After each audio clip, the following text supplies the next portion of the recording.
Hey everybody, my name is Chase Pipes, and you're watching Chasing History, brought to you by Arrowheads.com and Smoky Mountain Relic Room, and we are literally at the international border with Mexico.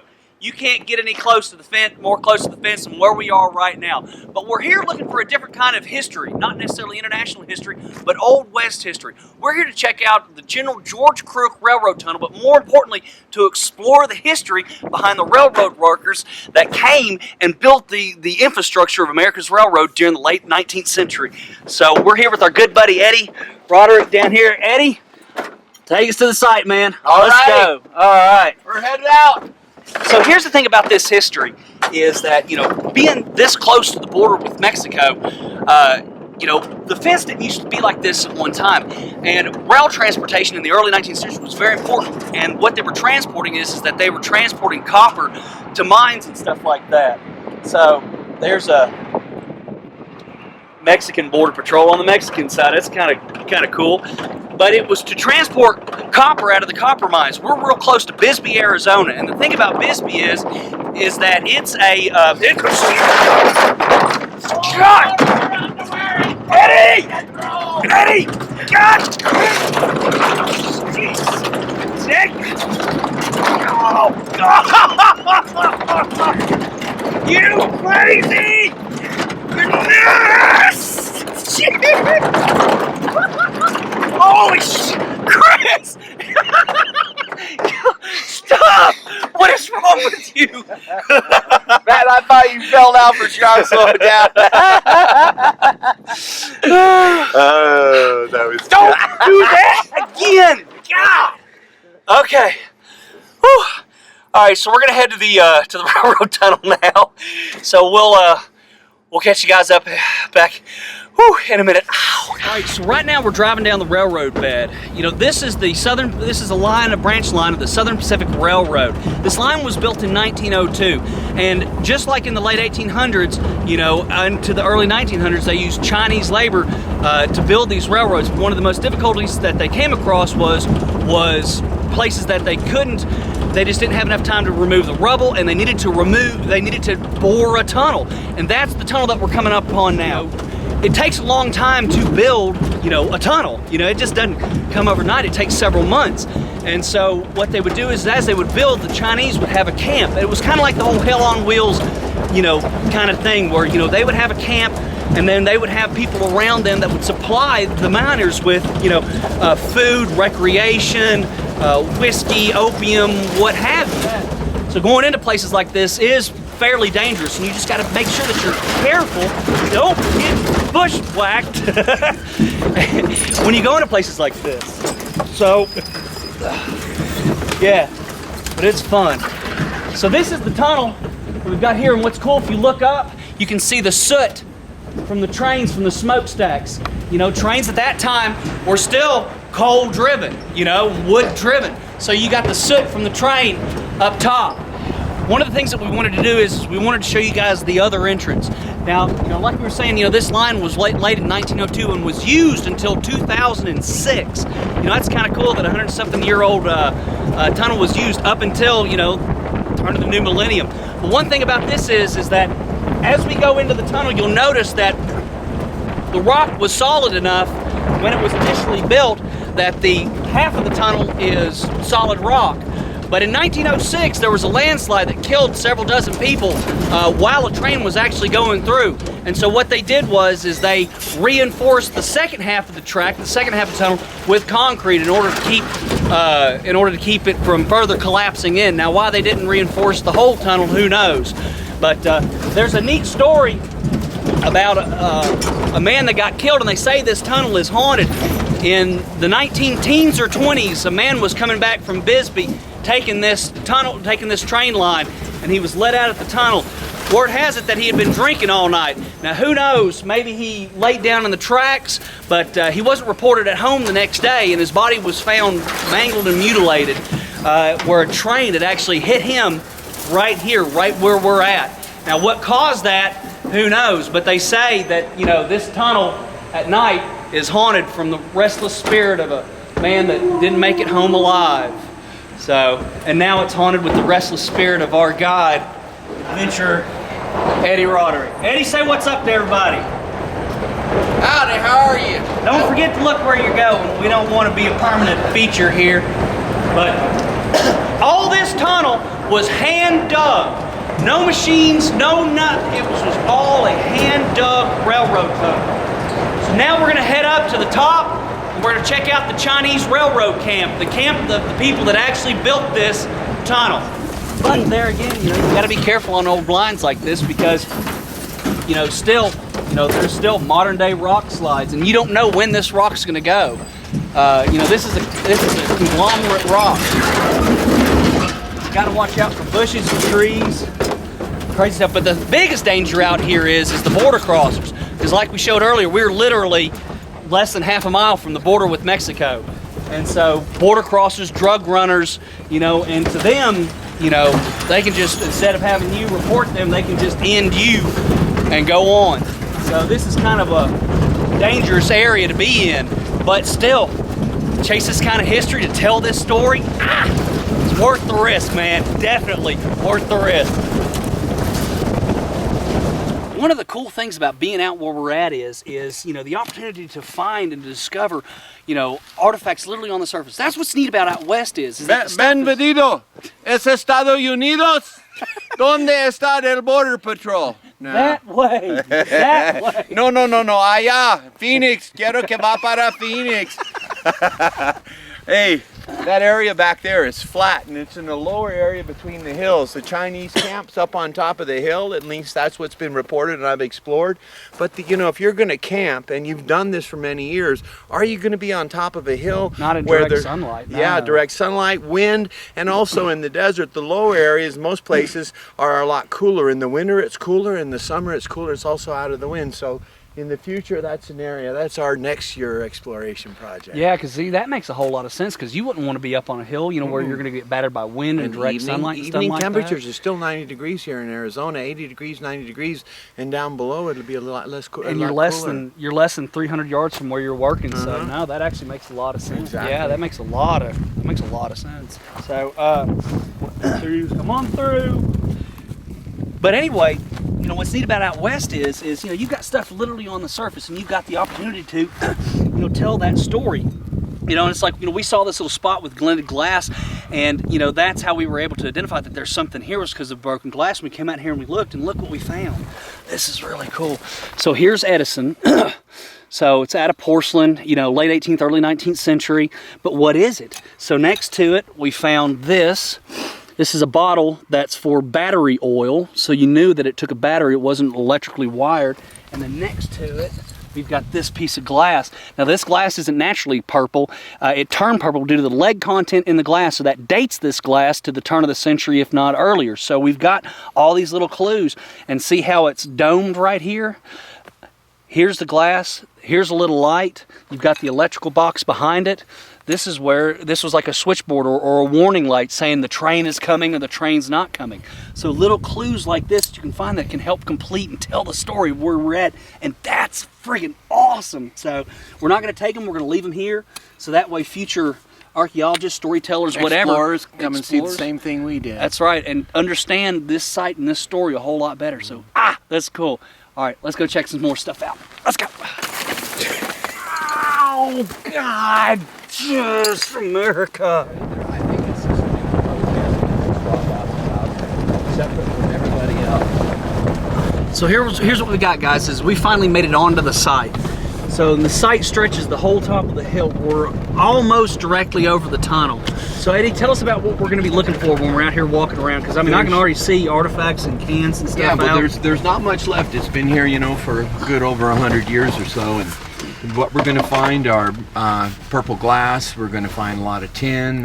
We're going to find some rock alignments across the dirt road over there. There's a house all by itself. It's a rock wall about 6-8 inches high, rectangular shape. I like to think it was the straw boss's foreman for the tunnel. He was separate from the rest of the people that camp right here.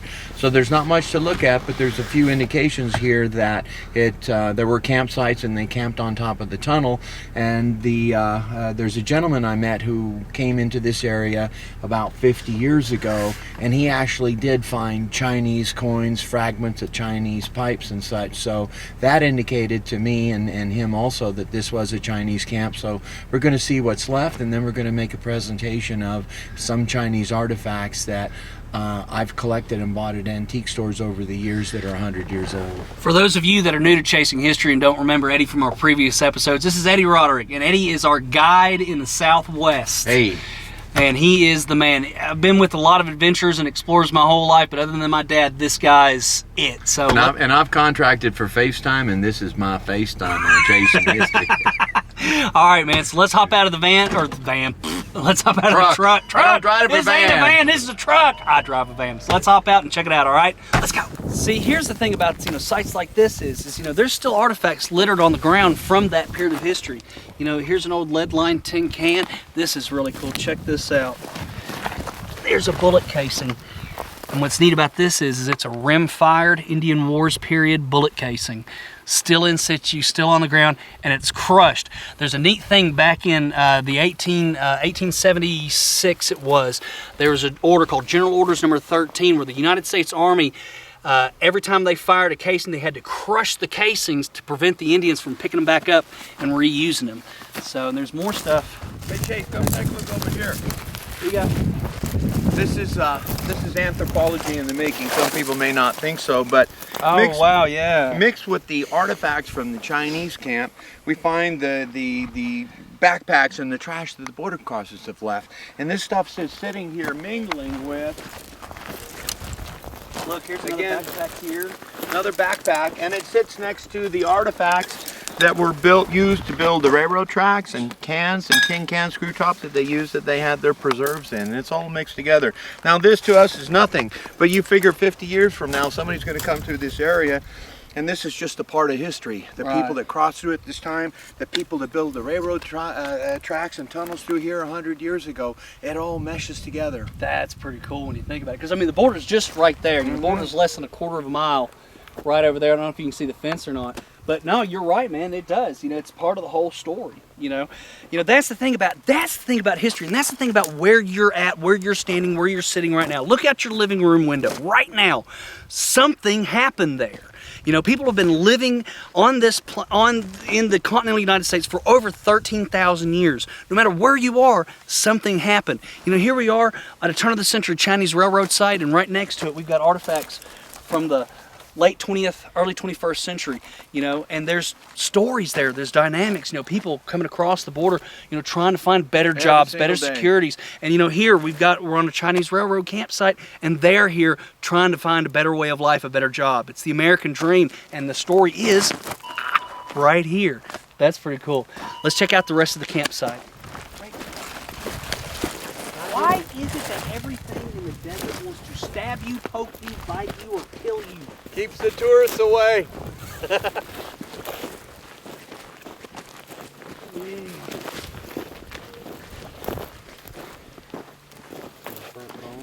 Yeah. Oh, this is kind of neat. Check this out. Burnt bone, probably chicken, animal, something like that. Small bird, pheasant. Chase thinks every bone is chicken bone. It's a freaking chicken bone. That's cool. But that grip was found.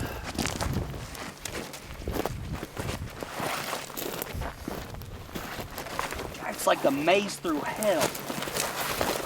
Okay, on the other side of this fence is the foreman's rock house, at least what I believe it is. Because it's completely different in construction than these temporary campsites we saw over here, which were rock circles and little rock walkways and most likely had tents. Somebody spent some time to build a rock wall over here and probably built wood and tarp over it. Canvas. Let's take what we just found. Now they had tent stakes obviously because they had tents and they didn't always have, didn't go to the store and buy tent stakes. They used whatever they could, and this is an example of that. This is a tent stake right here, and they tied their tent to it, and obviously it was pitched in this direction. All right, so now we're on the campsite and we're coming up onto it, and there's artifacts all around, and one of the neat things that you can see is the stuff like this. This is pretty cool. Looks like a regular horseshoe, but it's not just a normal horseshoe. You look at the size of the shoe. This is for a draft horse. This is for a draft animal. This is for a large horse that is hauling railroad ties, railroad timbers, stuff like that around. So Did you see that? That's an old fire pit. And Chinese men made a fire there long time ago. Oh, that's cool. Oh man, take a look at this. Look, look, look, look, look. What do you think that is? Oh, crap. What is this rock alignment? Is that where they'd have their bed? No. I'm going to guess another guess. I'm Mr. Chinese man going to my tent. I'm walking in the walkway into my tent. I'm going to bed down for the night, and I've got a fire pit just outside my tent. That's what I think it was. That's the entrance into his tent. That's the entrance into his tent. Oh, that's cool. Yeah. I've never seen that before. Cool. Oh, that's sweet. I've never seen it before. Right there it is. here. Look, I mean, that's an entrance into a tent. Yeah. And that's a fire pit, so you would imagine that's either in the tent or out of the tent, but okay, look, so it's right here. All right, so let me ask you this. Would there be like a tent entranceway, or was this just like a tent- walk path? A walk path into the tent, an entranceway. And I've seen the same thing down in Camp Jones in Douglas, Arizona, where they lined it with brick and they filled it with the black slag from the mines, and they will use it as a path into the tent area. Because see, if you're going to be at a place working for long periods of time, you're going to want to make it homely. You're going to want to make it nice, you know. And especially the Chinese were really hardcore about that sort of stuff. So I see this. This is cool. I see the same. I see the same thing in transient camps in the Santa Cruz River, where they put up their tents, they hang their clothes, and believe it or not, they put rock walkways leading to their little ramshackle tents that they make. So why wouldn't the Chinese do it? This is really cool, man. This is really cool. And yeah, the fireplace is right there. Walkway into their tent. This is cool. This is cool. All right, let's check out the rest of the site. So what is this? This is a grave. No. Yeah. No. Look it. It's a line of rock. It's got 3 large boulders up at this end, and then the other end is much smaller. And if you're going to do a temporary grave of somebody who died while building this mine, Yeah, no, that makes sense. wouldn't you bury him here? Yeah. I mean, that's a lot of big rocks to be moved. you know, I mean, look, one these would be the spot. headstones. You don't have time. There was probably a wooden cross here or something like that at the time. Something that represented this person who died. Wow. I mean, a lot of this is conjecture on our parts, you know, but this is a good guess. No matter what, people would have died building this railroad, and they would have to bury them somewhere. Yeah. And, you know, with the amount of animals and vermin that were around, you know, you would definitely throw rocks on top of it to prevent them from being dug back up. So, yeah, no, it makes a lot of sense. This is the closest we've been, if this is what it is, to the people that built this. And with all due respect, rest in peace. Yeah.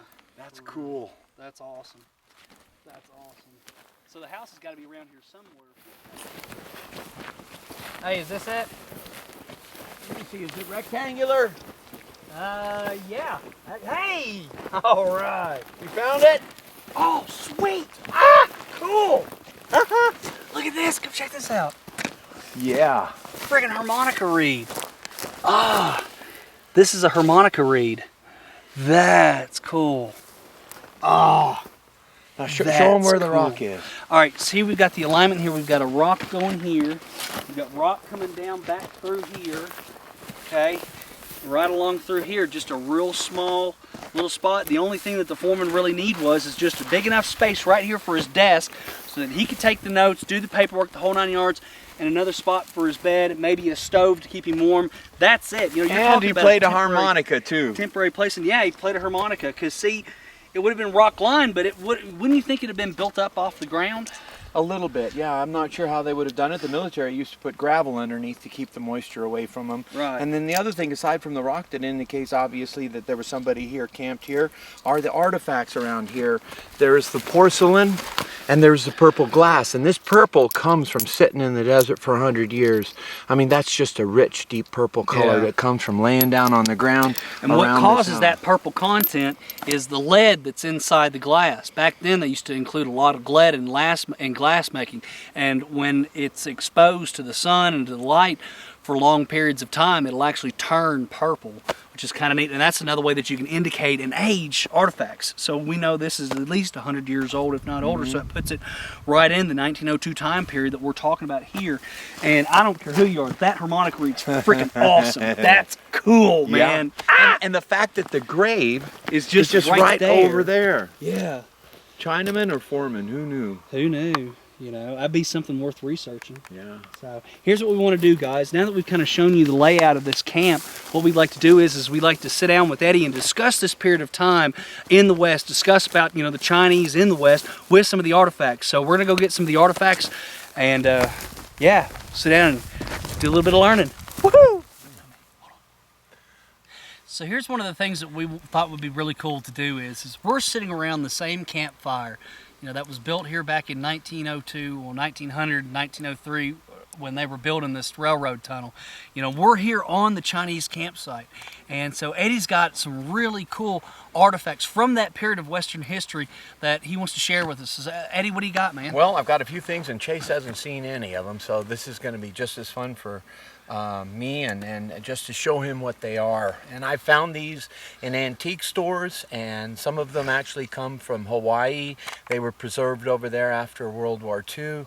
And some of the things were dug in outhouses back in the 60s that I picked up from old timers, and these outhouses were on properties of friends that they had. So some of these things are much older, and some of them actually come out of the antique stores. The first one that I really treasure, and it holds history, and it smells of labor. You know what it is, right? Yeah. They'd put this around the back of their necks like this, and they would use it to carry water, supplies, whatever. But this would take the weight off their arms and put the weight on the load-bearing part of their body, which is right here on the shoulder. It's a yoke to carry goods. This is cool. Chinese version of Gunga Din. That's cool. Bring me water. Okay. Because see, during this period, here's something about this period is you know, there was a lot of Chinese immigrants that came onto the West Coast, you know, in the 1840s and 50s during the gold rush. When the gold panned out, you know, they still needed jobs, and so because when they organized, when they got together, they were considered one of the best labor groups that there was in the Old West. And so this artifact is of that period. You know, it's a tool that they would have used and they would have carried, you know, while they were building railroads, buildings, factories, stuff like that. So here's a group of stuff that was actually found at a Chinese mining camp. Not from this one, I'm not sure where. It came out of a collection I found at a Tucson swap meet. And you can see in here, obviously, there's silver coins that are dated around 1873. These are Chinese marbles, and these are the marbles that the American kids played with. These are called swirls. These fragments here are from Chinese opium pipes, which I'm going to show you guys a whole one in a second. And you see it's got Chinese characters on it. These are the kind of artifacts that you'd find at a Chinese camp, and these are, you tell them. Ah, these are the opium bottles, right? Yeah. Here, hold that. I don't want it to fall. No, the frame. That's the opium bottle right there. Oh gosh, that is so cool. Wow. Chinese opium or homeopathic medicine and pill bottle. That's what these were used for. Wow.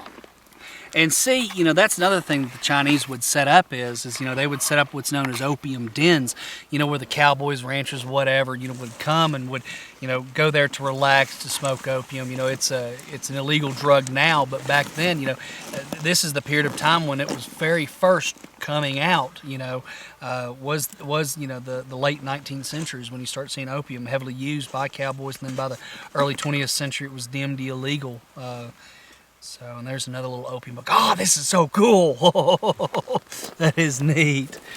So here we have, you find fragments of these around the Chinese camps.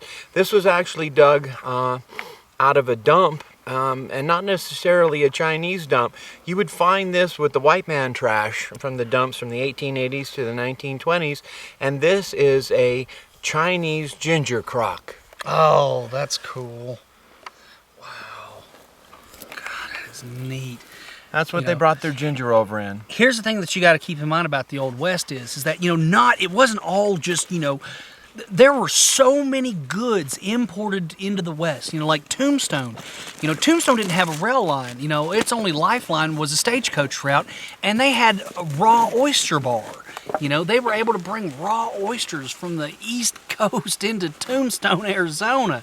You know, ginger. You know, if you were to go to an old west town, especially a lot of these mining towns and mining camps, you know, you would see a lot of imported goods, because that's what the West was. Is it was a melting pot of cultures. You know, it wasn't just, you know, the cowboys and the Indians. It was the cowboys, the Chinese, you know, the Germans, the Irish, the Scotch Irish. It was everybody. You know, and so you'd see goods like this. That's a cool thing. Here's another one. Here's soy, and this was dug out of the ground, and it still has fragments of its label. And this was for soy sauce. This is what they used put soy in and used it to spice up their food. And there again, another good that would have come in into the ports on the West Coast. You know, like San Francisco. Or up in Seattle, up in Washington State, and then would have made its way literally on the backs of wagons, you know, to these far-reach mining camps. You know, because you know they had the money. You know, they had the money to export to purchase these very expensive luxury goods. You know, stuff that we just go down to the grocery store for today. You know, soy sauce. You know, in the Old West, that's a luxury good, man. So that's cool. Now here's one. You find this in the antique stores, and they sell it as a flower vase. But this is actually tiger whiskey. So at the end of a hard day's camp, they would sit down and pour into their sake glasses and have some tiger whiskey. This is called tiger whiskey. And this is a later version, because you see embossed on it, it says federal law forbids sale or reuse of this bottle. So please forgive me, U.S. government, that we're using it one more time.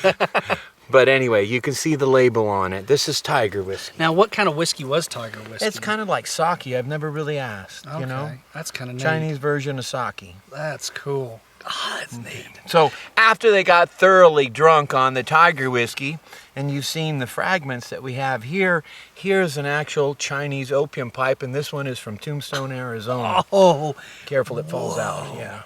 So this piece was found in Tombstone? Yeah, it came out of one of the Tombstone opium dens. It was in an antique store, and when they were selling their stuff, I was one of the first ones in there to get it. Oh, that's so cool. Let me show you how they do it.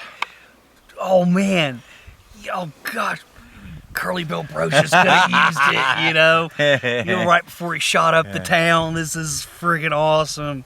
See Ike Clanton sitting back, chilling, doing all that. Well, that is so cool. Well, this is the Chinese opium pipe, and if you've seen pipes before, they have bowls. This doesn't have a bowl. This has a pinhole up on top. So how do you smoke a drug out of something that doesn't have a typical bowl on it? What's the procedure? Well, since I used to live and I grew up in parts of Iran, I was around old-timers that smoked opium. Don't tell everybody. Anyway, what they'll do is they'll take the opium, which is like a resin, and they heat it up to where it's malleable, and they put it on here. At least this is how the Iranians do it. Then they get a bit of charcoal on a prong out of a fire, and they blow out like this. And then as it heats the coal, then they inhale, and just slightly over the opium, inhale it, lay it down, and relax.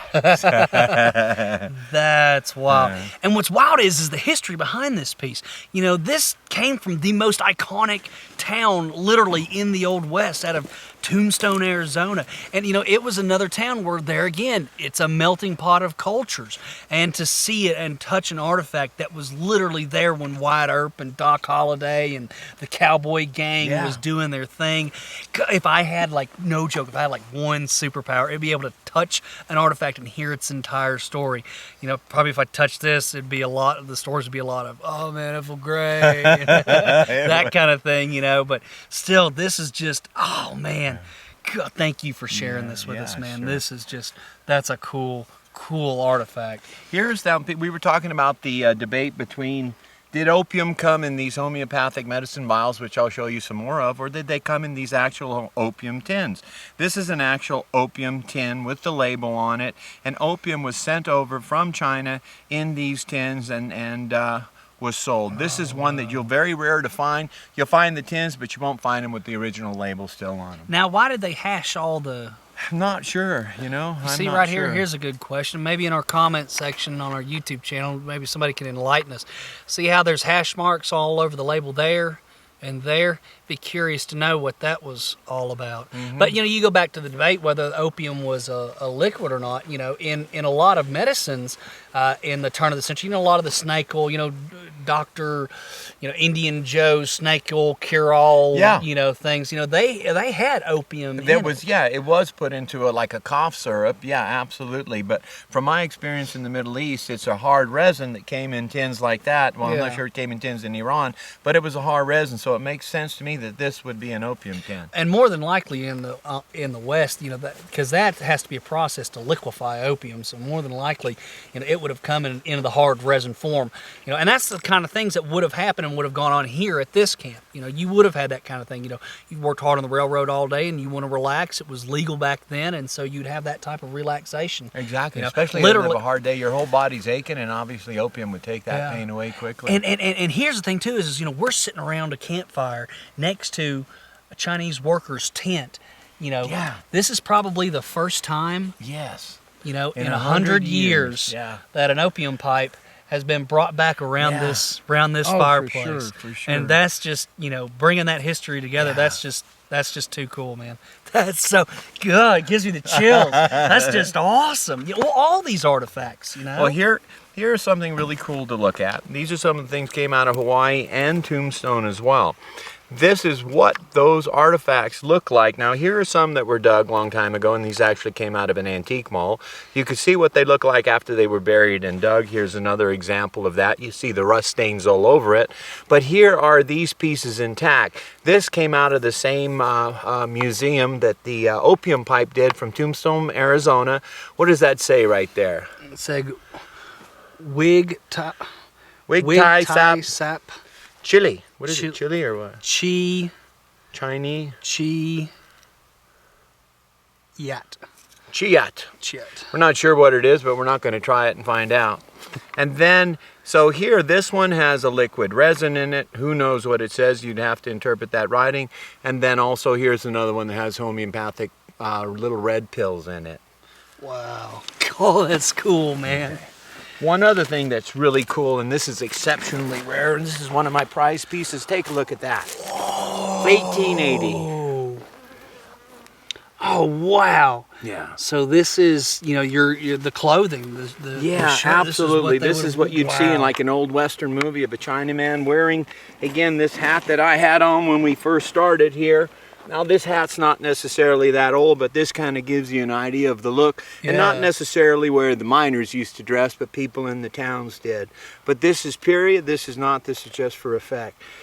Now, I'm going to show Chase something he's never seen before. And he's got to close his eyes because I want you to see the surprise on his face when it comes out. All right, man. No peeking. Okay, no peeking. Oh, my gosh. Look at what I found. No peeking.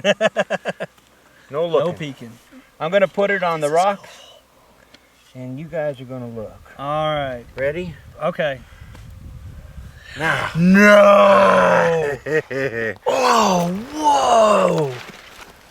Oh, God, I'm afraid to touch it. Jeez, may I? Yeah. Oh, whoa. You do not see these dolls. Human hair. Human hair. Human hair with beads. Look at that. Look at the braids. Gosh. These are little child's dolls from that period. From that period, you you're know? right. That is so cool. These were found in a collapsed Chinese laundromat in Agua Prieta about 40 years ago when they were bulldozing down Arizona, right that way from the border. And a Hispanic family salvaged them and brought them to the United States where they were sold. Wow. Wow. Cool. Oh, you know, back then, you know, you didn't go to the store and buy a Barbie. A lot of your dolls, and almost all of your dolls, were handmade. You know, their mother, the kids that had these dolls, their mother would take fragments of old clothing and would stitch them together and would create these dolls. She would take part of her own hair and to use as the hair in the back, and these were the dolls. I mean, this is straight up, you know, late 19th century, early cowboy period, you know, 1880s. I mean, this is just wow. And, you know, and they modeled them totally on the, and see, this would have had more hair Absolutely, up top yeah. here, but it's gone. And this is a good example of what it did look like. Yeah, and that's a great example of what it did look like. This is just incredible. And see, what's neat about these old dolls is it gives you the style of clothing that would have been worn by adults during that period. So this in and of itself is just as good as a photograph, only it's something that you can actually touch. This is so cool. Oh wow. Yeah. Wow. Man, this is just, Isn't that's it cool. something? Yeah. The biggest thing about the part of the history of the West is that it's not just an American tale. It's a worldwide tale. That's what makes the American West in that period of history so unique in world history, is because it's the place where literally the entire world came and lived out the American dream. Discovering gold, starting shops, building businesses. Laundromats. And then for others, you get the other coin of the dream is robbery and theft and all this other stagecoaches and cowboys and all that aspect of the history. But like I said, the American West is not just an American history, it's world history. And that's the really cool and amazing thing about America is that it literally is the world's melting pot. It's where all the cultures in all the world came together, and lived, worked, struggled together, and over time became what we are today, and that's Americans. And the evidence is literally in the artifacts and is literally right in front of us. You want to touch history, you can't do it sitting on the couch, you can't do it sitting on YouTube. You got to go out there and find it, because literally history is in your backyard. You just got to go out there and find the story, man. Eddie, dude, thank you so much for this adventure, man. Cool. This has been a blast. It's been a heck of a time. And we've had a great time. We hope you guys have enjoyed it. Remember, keep up with us on Facebook and on our YouTube channel at Chasing History. Follow us anywhere in the world except for on Twitter. We'll never, ever, ever be on Twitter. How do you make the world a better place? Just one person at a time. Be good to yourselves, be good to others, and be good people. It's that simple. And why do we do this? Why do we chase history? Because how do you know where you're going unless you know where you've been? It's in studying and understanding the mistakes of the past that prevent the failures of the future. And I hope you guys will take that into your own lives. So, Eddie, thank you so much, man. Yeah. Dude, history rocks. This is awesome, guys.